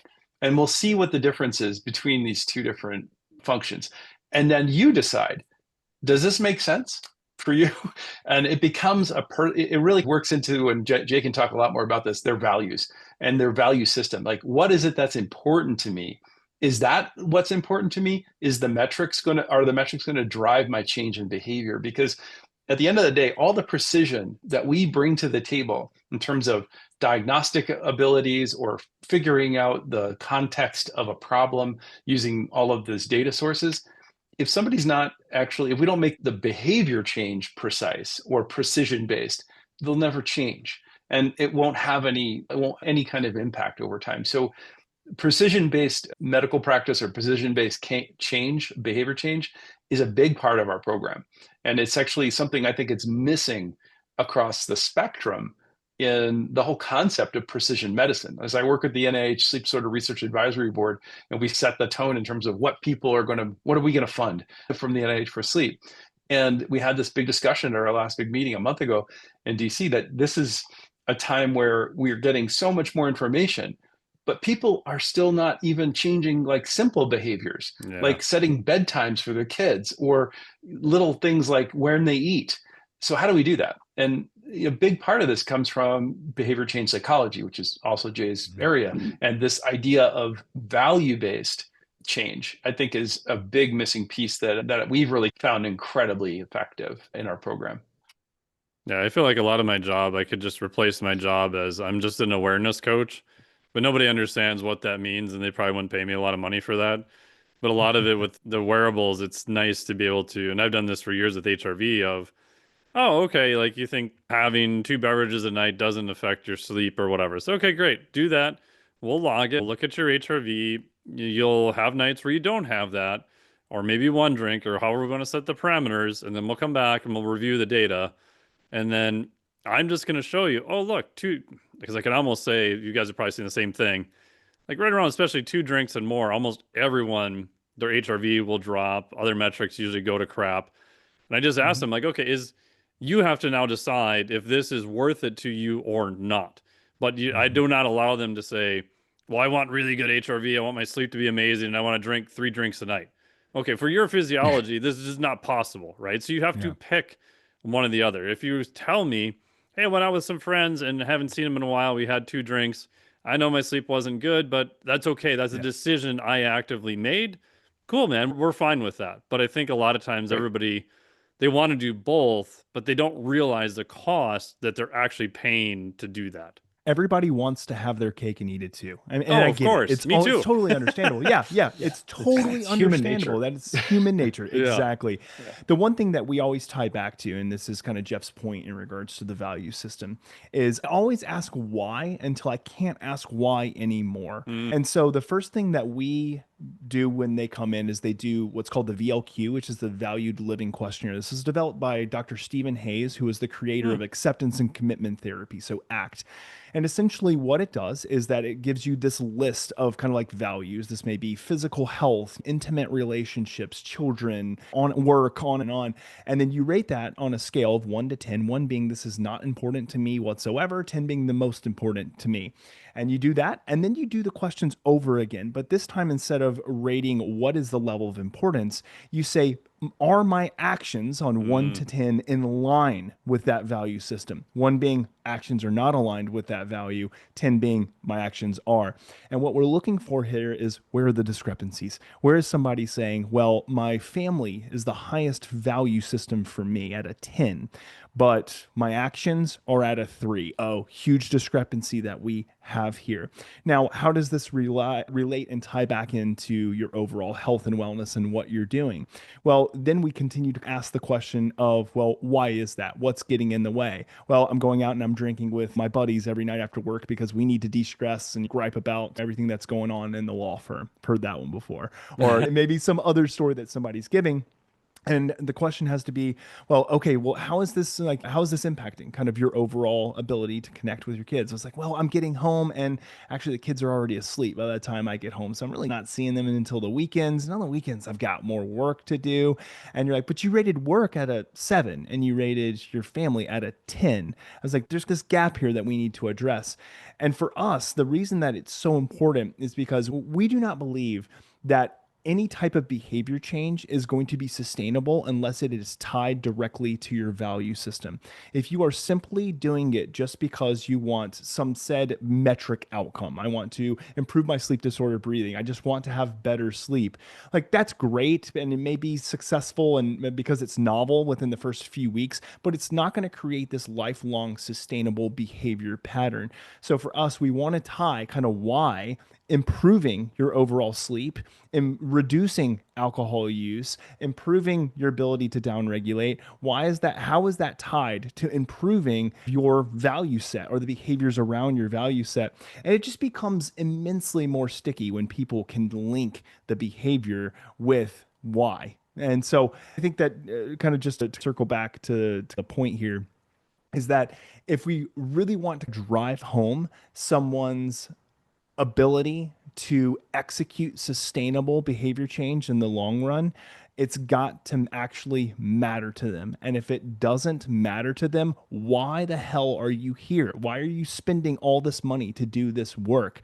If this is actually just something where you're like, well, I'm just dipping my toes in it, you're not going to be successful. Like you just aren't. And unfortunately, we've seen this in our program. But for us, like we've doubled down on this idea of just linking it with the value set. Yeah, and it's I think the C in ACT is commitment for that very purpose. Yeah. Yeah. Right.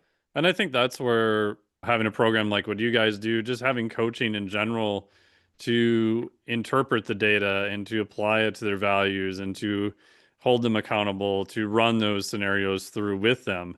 I think there's a little bit of this myth that, well, if I just had more data, I'll automatically make behavior change. And Right. I rarely see that happen. Like once in a blue moon, like, it'll happen. But I think that's still a myth that people think if I have 5 wearables, oh my God, I'll be amazing. It's like, no, you're going to be so confused. You'll probably get worse without someone to walk you through, okay, how does that go into behavior change? What are you actually going to do with it? What does that look like? What are the behaviors? And then we can use the data, like you said, to cross check and to see how are you doing on that path. And again, you're back to coaching and awareness and looking at the full picture of both the physiology and the psychology. Well, because the data, when it's not understood, eventually leads to self-fulfilling prophecies. So somebody wakes up and they say that my sleep was absolute garbage, my recovery is absolute garbage, so therefore I feel like garbage. So it's introducing how you feel based on objective data as opposed to checking in subjectively first. And we see this so often where people are like, well, I'm using your ring and it's telling me that my sleep is actually absolute crap. So what did we do as a program? We said, okay, actually for the first few months, we're not going to let them look at any data. And we're going to tell them your aura, sheath it, your whoop, sheath it, like put it away. We don't want you spending too much time and obsessing over it, because people who come into our program, one of the questions we ask them is, number one, are you wearing a wearable? It's about 100% of people who come in are wearing a wearable. And then the second question is most important is this bothering you in the morning when you're looking at your data? And almost everybody says it at least either bothers me a little bit or it bothers me a lot. So for us, it's like, actually for right now, until we learn, or until we teach you and you learn how to actually use this data, like just put it away for right now. Because what we don't want to have happen is for you to say, well, my sleep was bad, so therefore I feel bad, or my recovery was bad, and so therefore I get to take the day off. Let me go sit on the couch, eat bonbons, and drink a couple beers. That is like the worst thing that we can have happen. And it sounds silly and maybe facetious for me to say that, but it's actually something that we see far too often. Yeah, self-fulfilling prophecies and superstitions, they go together. And that's actually something that we see. Jay and I both work with high-level athletes, and the superstitious athletes are the ones with these self-fulfilling prophecies, and they can wind themselves into these vicious cycles, which are not breakable until we get to the understanding of like what's important here, what really is, and the why. The breakdown is really how to start that process. But yeah, that's definitely part of our program and something that we see way too often. And it doesn't even have to be a high level athlete. It could just be any of us that basically get into those cycles. Yeah, and I've had clients, not so much now, but especially more in the past, where I'll ask them like, okay, how was your sleep last night? And I'm looking at their scores and they'll like, oh, my Garmin says it was horrible, or my Aura says. I'm like, no, I asked you, how did you feel in the morning? They're like, oh, well, my scores were bad. I said, that's not the question I asked. Like, before you look at any data, I want an eval, a qualitative score, even a 1 through 10, a good thumbs up, thumbs down. I don't care. Like, how did you feel when you got up? before you looked at your data. Because so often they're like, oh my gosh, well, my efficiency was only 84%. And Bob next door, he's got 87%. And I'm a worthless human being now. And I'm not sleeping well. And it's like, oh my gosh, like just chill out. You made it this far in your life so far and you're still okay. So I've given up this idea, but someone will do it. I'm glad you guys are what I call like the coaching mode, where you can black out data to the person on the other end, but I, as a coach, only get to see their data. Now, potentially you may run into a compliance issue and how big is their buy-in and stuff like that. But I still think that would be a good idea. And I'm glad you guys are doing something like that. So you can then guide them to what's the most important. And they don't have these freakouts every time they get up and look at their device data. Well, and what we do too here, Mike, is what we will initially not let them view the data now, because historically we did let them view the data and they just ran with it and they made up their own damn thing. And we're like, isn't that what you paid us to do, is to give you some insight on this? And you're just being your own interpreter. I'm not sure why you're paying us all this money. And so what we've done now, though, is we said, well, actually, we're going to block it for the first, it's a 3-month program. So we normally will block it for like the first 2 months. And then in the last month, we unlock it, but only at the discretion of like if we think they're ready, but then also our CSSs, which is our clinical sleep specialists, take the time to then teach the person how to interpret the data, because the data are complex. Like the data that we're using it's not very easy to understand, especially the AST, the autonomic sleep testing. However, if we do teach them, then when they leave our program and we still give them access to that data, well, now they can be their own sleep advocate. They can continue to run these experiments, both in what can we add into kind of our routine, but also what can we subtract? What are the main catalysts or levers that are actually pushing me and my sleep in the right direction? But we have to empower them first on how to use the data, because otherwise they'll just run free with it. Yeah, it really is. And it's a very effective construct, because the idea that they have something that they can control now, and then they're not, it's like we look at it, our program for 3 months is like a boot camp. In that boot camp, we're going to really intensely provide you with what you need to get started. But sleep is forever. It's not just a 3-month program. So we're going to get you on the right road, give you the metrics that are important for you to measure, not what everybody else is measuring, what you need to measure. And then also we're here so that if you come back and have questions, Jay and Jeff are always here to answer your questions. Our CSS team, that CSS, that PhD psychologist is your lifeline. So if there are issues, you can always ask questions, come back. We even have a continuum program where if you need a little bit more intense time, add a month or 2 or 6 more months you want to do, that's fine. It really is made to answer the individual's, or cater to the individual's needs. It's not saying that everybody at the end of 3 months is going to be out there perfectly sleeping. That's not the job. We're actually not interested in optimizing sleep. That's not our job. Our job is to create more resilient sleepers and give you the tools so that as you go through your life, you can respond in a way that you know it will be effective for you. If bombs are going off around you, we got to help you figure out how to sleep in that environment. That's really the concept. It's about resilience, not optimization, because we don't want people comparing and competing on some metrics that are meaningless to that person's physiology. Yeah, that's so key.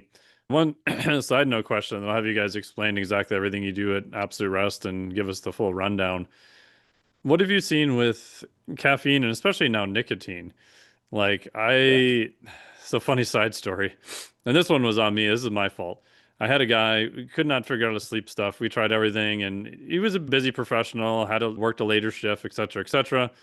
Finally, I hired a buddy of mine to do a sleep consult, PhD guy. And I said, hey, man, I'll pay for his time. Just talk to this guy. I'm at my wit's end. I can't figure out why I can't figure this out. So he does the whole thing, did a great job and everything. And he gives me the rundown of the call. Because I said, just record it. You guys chat. My client tells me, he's like, well, I've been doing like 4 Zins at night because I've been busy doing work and stuff. And I'm like, son of a bitch. Yeah, I never asked him about nicotine. I asked him, did he smoke? I asked about I asked him all these, and I'm like hitting myself in the head going, I didn't ask about any other form of nicotine. Obviously, having a high amount of this, like an hour before you're going to bed, is not going to help your sleep. So just side note, make sure you ask clients about it. But what have you guys seen?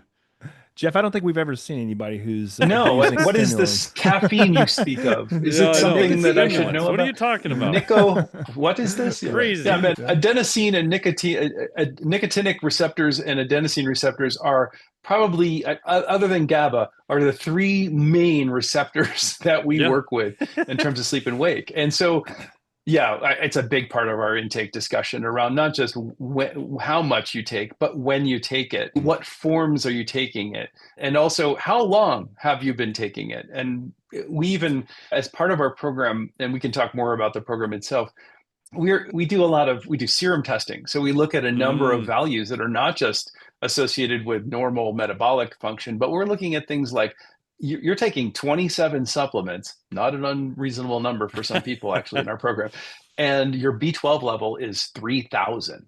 So B12, what do you give people when they're fatigued and a shot in the butt? B12, because it creates arousal and wakefulness. So basically, they have got a shot in the butt of B12 every day, and they're having trouble going to sleep. So we look for those sorts of components. And in terms of caffeine, like even the programming around things like genetics and your predisposition to being a fast acetylator or a slow acetylator, these are all things that are useful tools that we utilize. And then building an entire genetics program, it's something that we're also working with right now to figure out what exactly would be useful for people, because that's one of the problems with genetics and genomics, and that was my old research area. It's really interesting, but is it useful? And there are a few things that can be useful, but is it worth the expense of actually utilizing a genetic test versus knowing what other values in the blood work? We look at testosterone levels. We look at a number of things that people are taking that affect wake and sleep programming. And then we also look at things like minerals, magnesium, the most common thing people take, magnesium 3 and 8, and all these other magnesium-based sprays that are putting on their bodies and in their bodies. Magnesium is really helpful for people who have hypomagnesemia, who have low magnesium levels, or that use a lot of magnesium because they're athletes. But the vast majority of the rest of us don't need that. And it's a very temporizing effect. It doesn't last. It's not a lasting benefit. So we want to get people away from these exogenous substances and actually get them to be more reliant on their natural sleep and wake systems. And then if they need occasional help from a little ashwagandha or occasional help from mag 3 and 8, fine. But this is not something you're going to sustain as like 7 different sleep supplements to counteract the 20 other daytime supplements you took to stay awake. It's just the same issue with sleep and with caffeine and alcohol. We know the people who drink the most coffee also drink the most alcohol. So, yeah. And like you want the hard transition from like, I want to be completely on all day, and then my head is the pillow and I want to be out. It's like, that's not quite how physiology works. You are, exactly. That's right. That's right. And one of the things that we do practically with every one of our clients is that we actually titrate almost everybody off any type of supplementation, nicotine use, caffeine use, B12, another big one, which I mentioned supplements anyway. And that's a really difficult behavioral thing for most people. Very difficult. However, what we see is, and this is what we tell people, is that we are doing this as a short-term experiment. It isn't to say you can never have nicotine for the rest of your life. You can never have caffeine for the rest of your life. But let's just run the experiment. Just like, hey, we'll say, hey, yeah, go drink some alcohol. Like that's another experiment, giving you the privilege to go do it. What we're saying here is that we just want to see the effects. And until we have a better understanding of the genetic propensities, and we're doing that type of testing, for us, it's just a matter of, is it there and present versus is it not? And then looking to see what are the subjective benefits or lack thereof, and then what are the objective benefits or lack thereof, and running that as a systemized experiment. And for us, we have seen that there are just so many people who do not realize that even that caffeine that they're drinking pre-12, because a lot of people go like by the pre-12 p.m. rule, they're drinking at 11 p.m., it's still affecting their system at 7, 8, 9 p.m. And when we remove it and we say, hey, like, yeah, have a cup, but have it at 6 a.m. when you wake up, as opposed to like a one at 11 or one post lunch. A lot of people do the post lunch coffee. It's like they go eat at 12 and then 12:30 they do it. And when they make these changes, we see a significant improvement. Like, again, well, obviously to protect patient health information, I won't say any names. So we had a client of ours who was in our program who was using well over 60 milligrams a day of nicotine. So a fair amount of nicotine Whoa, per over day. 60 migs per day Over of Nick. 60 migs Wow. a day of Nick. A lot. And he said, I'm just going to eliminate this stuff, which is a very, obviously, as most people know with nicotine, very difficult, especially when you're on that high Big dosage Yeah, of yeah. 60 migs. It's a Yeah. lot. And he said, I thought I was going to crash and burn and have no energy. Well, no, actually, what did it do? He improved his sleep, which therefore gave Yeah, him yeah. more energy, and he didn't feel like he was reliant on nicotine. Now, that first week or so was pretty freaking hard for It's him. rough. Yeah, yeah. However, he noticed, like, I don't need this stuff. I don't need to be reliant on this stuff to give me that energy and motivation. I can get it if I get really good sleep. And that was impairing my Yeah. sleep. And so a lot of it is just running these experiments over and over again. Yeah. And getting Yeah. people back to their natural sleep behaviors is really what is why we exist, because people don't understand that their natural Yeah. sleep and wake behaviors is all they need. That's really what they need. And so part of, like, even with the nicotine example, and also people coming off of caffeine, which is another drag for often for people, we substitute natural light therapies. Like in the middle of the day, instead of reaching for the caffeine or reaching for the Zen pack, go out and walk for 30 minutes in the sunshine. Get light. If you live in Minnesota and it's December, we'll get you a light box. But the idea is we can use natural activation of circadian rhythm to not only enhance daytime function, but it turns out that also accentuates sleep drive. So your natural circadian rhythm, something that we can definitely talk a lot more about. Our program, we don't look at like what time you go to bed as that important. What time you go to bed is predicated on what time you wake up. Waking up is the most important part of our schedule. And when we look at our sleep and wake schedule, so setting that up early on and then looking at their natural cycle, like where do they see the lulls, where are they activated, where are they, we do a circadian inventory when they first come in using the morningness eveningness questionnaire, a number of other metrics that give us a sense of their morningness or eveningness or in the middle somewhere. And then their programming is designed around matching that with their lifestyle, which is difficult in many cases. But at the same time, we can set up a wake time that now we can eliminate a lot of the things that were getting in the way with this variability. And all of a sudden, lo and behold, their sleep time starts to become more regular. It's regularizing the morning, creates the regularization of the night. And we're okay with a little bit of play here in the evening, but not really so much play weekend to weekday either in the mornings, if we really want to get you onto your natural sleep cycle. And that's a big part of our program that I think a lot of even academic programs that I've run at Emory and at Penn, where I worked with people who were cross-disciplinary, we still didn't have that component. And there was no real way to follow up with our recommendations, like using the autonomic testing device. It's a big missed opportunity across the sphere in medical care. Yeah, that's a big thing I look at so I do some sleep analysis for the guys over at Aura, or not Aura, but we use Aura over at Rapid Health. And a lot of what I'm looking at is just regularity, right? What time do you go to bed? What time do you get up? Is your body temp vary? And like you were saying, Jay, like the variability in HRV. Like your HRV looks like a stock market on a bad week where it's like up, down, up, down, up, down. It's like I'm not so concerned about what your value is, but you've got some stuff you got some stuff going on there because your coefficient of variation is just across the way. And I try to explain to clients that your body's just having a really hard time adapting to these stressors. It's overshooting, undershooting, overshooting, undershooting. So just trying to get any regularity, I find, makes like a huge difference for like a lot of people.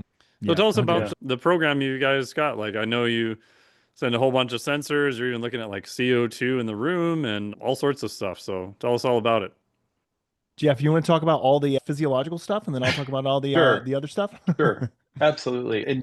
Before we jump into that too, I also wanted to double click on your thought process around regularity, because there are a number of really valid metrics, like one called the Sleep Regularity Index that has been used in many studies. And a good friend of mine, Eric Herzog at Wash St. Lou, he's not a sleep researcher. He's a physiologist that looks at circadian rhythm. And he is looking at the regularity in mice models associated with pregnancies that actually are carried to term versus those that are not. And he's found that if there's a dyssynchrony in the circadian rhythm, they almost always end up with spontaneous fetal loss. And he's taken this work and translated it into humans, and it's the exact same outcome. Oh, wow. So regularity has such an important, and circadian rhythms have such an important part to play in just our general health and also in our activities outside of sleep, that we're just starting to get to the tip of the iceberg on that. But it's a lot coming in that realm. I think it's going to be really interesting. So what do we do in our program? So we do a lot of data collection up front. In the very beginning, when we work with a client, oftentimes they'll find out about us through a podcast like this, or through another person that has been through our program, or even through functional medicine clinics that send us their clients, or medical clinics that people come to us from, and also people who have just had difficulty getting medical care for sleep issues in the medical system. We'll have them fill out a series of questionnaires that are validated clinical inventories that span a number of different really good clinical research trials, looking at sleep indices like sleep health indices, also looking at things like sleepiness in the daytime, things like Epworth Sleepiness Scale, look at their morningness and eveningness, circadian rhythms, their psychological batteries that we look at for stress, anxiety, depression, and not necessarily to diagnose anything, but to give us a qualitative metric for this individual across time.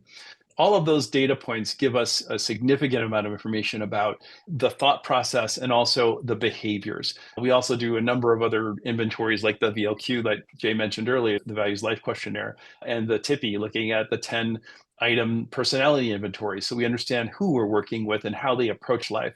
Then we do an entire intake that includes polysomnographic testing in the home for 2 nights. At the same time, we do metrics around the house, the rooms. We look at air quality, we look at light sensors, we look at noise, we look at temperature, humidity, a number of things that we know can affect sleep and that are often missed by people. So it gives us that metric. And then we get the autonomic testing device. So they start using it right away and they continue to use that through the entire program. Then we all get together as a team and we talk about that data after our clinical psychologist, who's assigned to that individual, has an intake interview. And that intake interview includes medical history, and they do a lot of this online beforehand. Medical histories, their sleep issues, their medications, surgical procedures they've had, everything about them, their social situation, their lifestyle, habits, where they live, do they live at altitude, a lot of things that can affect sleep. And then we analyze that as a team. So we have an entire team of folks. It's led by Jay and myself and our clinical psychologists. But we also, at that point, design this 3-month program for the individual based on that information, which then is utilized for the 3 months by our clinical psychologists, our clinical sleep specialists, and they dynamically make changes to it. And every week we meet to talk about those changes. And they ask us questions. They're with their CSS the entire time, but we go back and forth. We use Slack as a main activity so we can actually talk with them on a regular basis, and then implement a series of different interventions across that 3-month period. We also do pre and post outcome measures. So we use things like promise scores to look at the input and output from somebody coming into our program with sleep issues. And then afterward they're done, we look at changes in things like sleep disorder breathing that are objective. But there's a host of other outcome metrics that we utilize to understand the effect of the program in association with subjective outcomes. And then at the end of 3 months, they can transition out into sort of their own use of the device. They keep the ring, it's theirs. They have the data, they have our app, which actually they learn to use, which is something we talked about earlier. And they can continue their own programming from that point forward. Or they can stay in the program for month after month, depending on what their needs are. So that's really a big picture of the program. And the physiology is what I focus on, and the medical aspects, but also the psychological associations that Jay and the clinical psychologists come up with. So I'll let him talk a lot more about that and how we inventory that and use it. Yeah, Jeff really covered the program as a whole. So I'll speak more to like the dynamic nature of the clinical sleep specialist who is a psychologist and kind of what they're doing that is a bit different than other sleep clinics because again we do incorporate more of a behavioral and psychological approach compared to other, let's say, academic clinics, a lot more than what they do. If what I like to think about is how this person relates to sleep. Because when someone has battled with something, let's say like clinical insomnia for 10, 15, 20, 30 plus years, they typically have a very poor view of sleep. They have a lot of they have an unhealthy relationship. I always tell them, I tell a lot of our clients, I was like, if you could have gotten a divorce with your sleep, you would have gotten a divorce with it a long time ago. And they're like, yes, you're right, I would have. So they have a lot of these kind of like dysfunctional, unhelpful beliefs about sleep. And a lot of the research has indicated that we can actually utilize cognitive approaches to change the way that we interact with sleep and not view this as this enemy that we're always going into battle with every single night. Because if you're having to go and rest with your enemy every single night, it's probably not going to go very well. You're going to be on high alert. You're really not going to be able to allow the nervous system to downregulate. So a lot of what our psychologist's job is to integrate different psychotherapeutic techniques. And this is why strategically we have put psychologists in these clinical sleep specialist roles, is because they have the background in changing not only in behavior change, but also in the psychotherapeutic techniques that are evidence-based for sleep and insomnia. And so we see this as being a big distinctive advantage because these psychologists in this role help these individuals to grapple with some of these dysfunctional and unhelpful beliefs while also changing behavior. And behavior change is a key component, right? Because we can educate people until the cows come home, if you will. And education is great, it's needed, but also we need accountability. And this is where the coaching and the therapeutic side of things is immensely valuable because behavior change is just immensely difficult. It's really hard. Like you ask anybody who's battled with, let's say, like yo-yo dieting or weight loss throughout their life, they'll tell you, like, yeah, I can get on the horse and I can ride it for a good solid month, and then something hits, and then things just become disheveled, and I'm back to square one. The same thing happens with our sleep or any other health behavior for that matter. It's not just weight loss or dieting. Like there's exercise disheveling and there's sleep, and it just always happens. And so having that extra layer of accountability there and a team that's got your back, like we're really going to be the ones to advocate and teach you how to advocate for your sleep. I think that's the big differentiator. So for us, it's what I would say is that it's very objective heavy and appraisal heavy in the beginning. And then as things go throughout the rest of the program, it's very behavioral and psychologically focused. And so, and that's the part that I think most of our clients would say, like, yeah, we found the most value, not just in receiving a really good comprehensive report on the data that you guys found, but also like I had someone there who gave me that white glove, like hand holding approach that was there for me when I inevitably hit barriers. Yeah, that's awesome. We wasn't explicit about this before. One of the things that also we're bringing directly to the individual is everything they need. So the medical care that they may need. So if they need therapy for sleep disordered breathing, we don't just start with here's a PAP therapy. We actually or a positive airway pressure device, which can be very effective. But we start off with understanding how they breathe at night. And we have such a unique opportunity to look on a night to night basis in terms of the variability of their breathing, to look at the impact of specific positions in their breathing, the different stages of their sleep and their breathing, altitude, a number of other factors, their behaviors in the day, their alcohol use, their caffeine consumption, and all of those kind of play a factor into the design of the therapeutic approach. So we typically don't just jump to a standard therapy. We work with the individual's needs. So if it's nasal airflow issues, we work with an ENT to actually improve that airflow. If it's body position and obesity, for instance, we work with metabolic training, and we actually even bring nutritionists in, as well as physical therapists if you're having pain. And we even have an exercise physiologist that will work with you to start an exercise program. So there are a number of other adjunctive components that we often just say to patients, oh, we'll go find a nutritionist. But if they're not on the team, what is the nutritionist really going to do? So how are they going to be connected? So we bring all of these elements in, and then if they do need a CPAP device or they need an oral appliance, for instance, from a dentist, we work with the oral appliance professionals. We work with the best people in the country that do this, and they become part of their program. Or we work with the best places for starting a PAP therapy. We even have people who have to go to a laboratory for specialized initiation of different kinds of PAP therapies, like adaptive servo ventilators or using intelligent volume assist pressure or IVAPS therapies. We can't do those remotely. So we work with ASM accredited centers where they can do that, and they're back in our program. So we create the integration that's missing and the navigation through our clinical psychology team that really is second to none. There's nothing like this that I could have created in my academic programs in the past,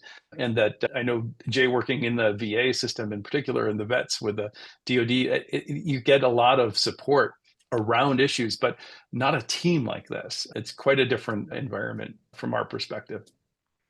And I love that it's a whole system approach, even though you're working on the system of sleep, like you guys were saying, there's so many components to it. There's the physiology, the psychology, and the subcomponents of each one, from autonomics to breathing to everything else. So it's cool that you have the ability to look at all those areas and figure out what it is, because not a knock against specialists. There's a time and a place to see a specialist, but only when you know exactly, oh yeah, my ACL is missing. Okay, yeah, go to a good orthopedic to get your ACL replaced. But if it's something like, I'm just not sleeping well at night. Oh my gosh, that could be a bazillion different things going on, and it's not just one thing all the time. So it's cool that you can look at all those and actually figure out the root cause of what's going on, and then have the behavioral change on the back end to make sure that it's actually sticking and people are following up, and it becomes more of a habit and a lifelong thing.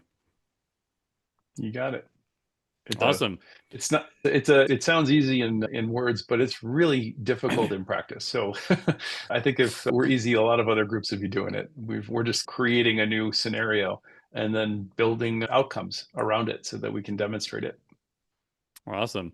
If you want to learn more or sign up or get information, where do they go? You can go to absoluterest.com. That's our website. It is under construction. So you can join our wait list, which is actually, we've had over 10,000 people on the wait list for about a year. But that's not to say that you won't be brought into the program sooner than that, because many people put their names on the list and we find out that they moved on or did something different for themselves. But please join the wait list. We also have a group that is going to be working to make that a little bit more streamlined. But absoluterest.com is the website, and you can connect to us through that. Also, you can email Jay and I with questions that you might have associated with this, as well as our Absolute Rest program email as well, which we can provide as well. Awesome. That's great. Anything else you guys want to add? I really appreciate all your time. It's been super fascinating. One more thing I would just throw out there. Oh, Jeff's got one more thing. One more thing I always want to throw out, because I was a big pediatric researcher in my day, and we always forget about kids' sleep and the impact that kids have on parents and vice versa. And even in our program, we don't have a program for kids, but we do have a program for adults who have kids. So if you're managing through a difficult period with a crying infant, or not understanding how to manage 3 kids, like Jay is, and like I had 4, so we have a lot of personal knowledge, but really understanding what is the psychological, cognitive approach and physiology of those children, we actually can help a lot with that as well. And it's really important to understand that a lot of the behaviors that children learn around sleep come from their parents. And so if you want to coach your children in proper sleep techniques and proper, what we call sleep hygiene, but really building for the future, now's the time to do that. You don't want to wait until they have problems with sleep, or all of a sudden they have ADHD tendencies, which is really probably sleep deprivation more than ADHD. That's something we definitely can help out with as part of your program as well. Yeah. And a quick side note on that, I'm sure you've seen this. A buddy of mine years and years ago, he was a dentist, and I asked him, just met him at a conference for the first time. I said, "Hey man, what do you do?" He's like, "I work with kids who have ADHD." And then I started talking to him, and I said, "He's an oral surgeon." I'm like, oh, hold on a sec. Wait a minute. You're an oral surgeon, Oh but yeah. you're working with kids with ADHD. He's like, yeah, we image their airway, and a lot of times they have airway restrictions, which is causing their brain to not see enough oxygen, which is then presenting like they have ADHD symptoms. We go in, we make some airway Yep. adjustments if needed, and the kids go on to not having ADHD. I was like, holy crap, I never thought of that. Yeah, it's actually a really good area. My old research area is ADHD overlap with RLS and iron deficiency in kids, and it's a Ah, very well understood scientifically. There's a lot of knowledge, but it's not clinically understood. So it's another area that it's not just one disorder, sleep disorder like sleep disorder breathing that can cause ADHD symptoms. It's sleep deprivation, period. But sure. also some of the neurochemicals involved in RLS, dopamine in particular, is actually implicated in RLS and ADHD. So the overlaps are often even endotype based overlaps, not just phenotypes. They're actually cause and effect. So when you have dopaminergic systems in the frontal parietal lobes that don't work as well, you get ADHD symptoms. If you get the same issue within the A11 cell group of the hypothalamus and the spinal cord, you get RLS. So oftentimes they coexist within the same. And if you treat one of the issues, the other tends to get better. So we often keep kids stimulants, helps with the ADHD symptoms. It doesn't make the RLS better. So we have to work with kids in RLS separately in a different way, but then it makes the ADHD therapies more effective. Oh, So and is RLS, I assume, restless leg syndrome? restless leg syndrome, you got Okay. it, exactly, which is an unfortunate name, but it is accurate in terms of how most people experience it because it can happen anywhere in the body. I've had people with restless tongue, restless chest, Hmm. restless arms. Yeah, it can be very devastating, but with a moniker that doesn't sound so bad. But it can be a pretty tough disorder. And it's very common, 10% of the population. So Wow. Huh. yeah, much more common. That's a whole nother podcast though. No, that's definitely good to know because if people are having some of those things, then that gives them an avenue to follow up and to see what's actually going on too. Absolutely. Yeah.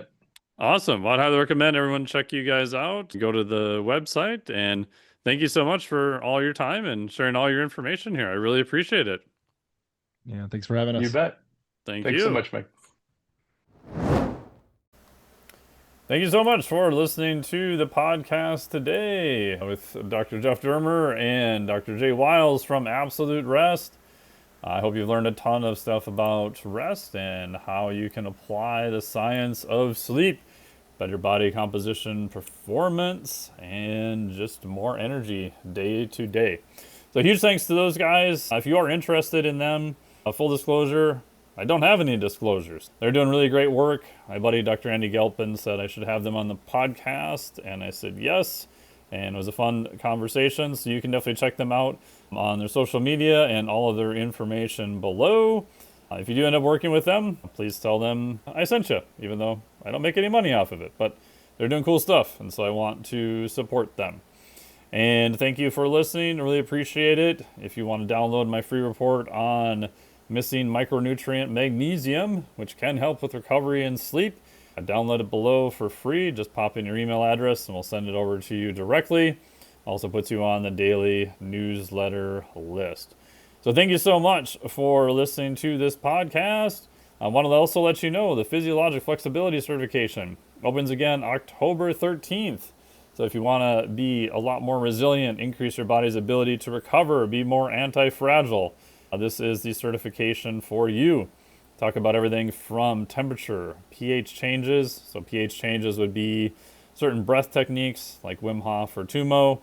Also super high intensity interval training to expanded fuels. Talk a ton about ketones and lactate. And then also how your body is regulating oxygen and CO2. And we tell you all about the high level ones. We also include some stuff on temperature. So including sauna and cold plunge. So you learn the high level reason for this, why I think it is beneficial. And then we've got a primer that's only about 1 hour on each area. So what does the current literature say about each one of these? So a lot of the stuff on social media is not correct, shocker. And then we've got 5 explicit action items for each one. So you'll know the big picture about the concept of this. You'll learn all about each intervention based on the science. And we translate it into explicit action steps for you and your clients to apply. So best place is to hop onto the newsletter, you get the magnesium report, and you'll get all the information there on the PhysFlex cert, which will open for 1 week starting October 13th, 2025. So newsletter is the best place for that. So thank you so much for listening. Really appreciate it. Big thanks to the guys at Absolute Rest. If you could download this or subscribe or hit the like buttons, all that wonderful stuff. It really does help us get amazing guests like this and get better distribution of the podcast. So better distribution allows us to get more bigger guests for you. So thank you so much. Really appreciate it. We'll talk to all of you next week. Well, that's talent. An opera singer who tap dances and sings cowboy songs. I wonder if there's anything she isn't good at. Yes? Choosing what show to be on. This podcast is for informational purposes only. The podcast is not intended as a substitute for professional medical advice, diagnosis, or treatment. You should not use the information on the podcast for diagnosing or treating a health problem or disease or prescribing any medication or other treatment. Always seek the advice of your physician or other qualified health provider before taking any medication or nutritional supplement, and with any questions you may have regarding a medical condition. Never disregard professional medical advice or delay in seeking it because of something you have heard on this or any other podcast. Reliance on the podcast is solely at your own risk. Information provided on the podcast does not create a doctor-patient relationship between you and any of the health professionals affiliated with our podcast. Information and statements regarding dietary supplements are not intended to diagnose, treat, cure, or prevent any disease. Opinions of guests are their own, and this podcast does not endorse or accept responsibility for statements made by guests. This podcast does not make any representations or warranties about guest qualifications or credibility. Individuals on this podcast may have a direct or indirect financial interest in products or services referred to therein. If you think you have a medical problem, consult a licensed physician.